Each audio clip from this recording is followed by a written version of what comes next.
you lost. It only takes 1 second for you to lose the whole thing. I know that people hit runs of bad luck and that things can take you out of life. You can't process 5 days of this shit. You're now in a fuck you, like I gotta get out of here. You're in fight or flight. All you want to do is go back home. You want the warmth, you may want something to eat, you want your girl to hold you. All those things of comfort are there in that 1 second. It's hard to process information during pain because that pain takes over and you can't think rationally. You're thinking about fight or flight, save yourself. That's not a rational thought. It's not a thought that's gonna get you through hard times. The heaviest things in life aren't iron and gold, but unmade decisions. The reason you are stressed is that you have decisions to make and you're not making them. But in terms of you framing acceptance as saying that I am comfortable with who I am and I cannot be better and I must be satisfied with that, is the biggest embodiment of failure that I can imagine. We've concentrated on rights and privileges, and freedom and impulsive pleasure, and those are all useful in their place, but they're shallow. But usually it's just because I'm afraid of something. And then that's why I'm not making the decision. If people are moored shallowly, then storms wreck them, and storms come along. It's ethics that determines success, not power.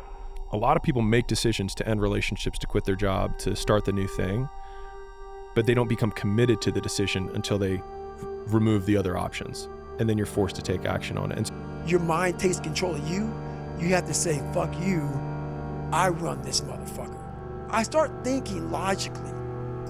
I calm my brain down because your brain just wants to get the fuck out. It isn't hierarchy. It's ethics that determines success in a functional society. I remember realizing that when I blamed them, that I gave them control over my life. The idea that self-love is holding yourself to a higher standard than anyone else does. You believing in you more than anybody else does. But you do not need to accept that the outcome that you've created is the end-all be-all and the last outcome that you need to have. And then this is where that 1 second decision comes in. You accept outcomes and you accept circumstances. You accept the fact that you were dealt whatever hand you were dealt. I've taken that 1 second. Let's not quit yet, Goggins. Let's fucking think about your options. Where are you gonna end up if you quit this shit? I didn't need to deserve success, but I could still have it if I did the things that created success. That little extra bit of work done without cynicism and resentment might be enough. Get your resume set up, write your CV, fill in the educational gaps that you have, send out your 25 resumes a day, and prepare to make a lateral move.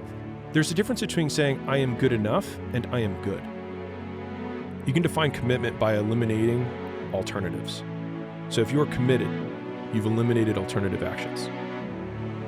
If you go above and beyond the call of duty in an awake and intelligent way, that will work. But it ain't about how hard you hit. It's about how hard you can get hit and keep moving forward. How much you can take and keep moving forward. That's how winning is done.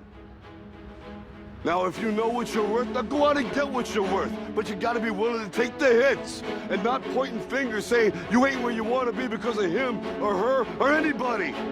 Cowards do that and that ain't you. You're better than that.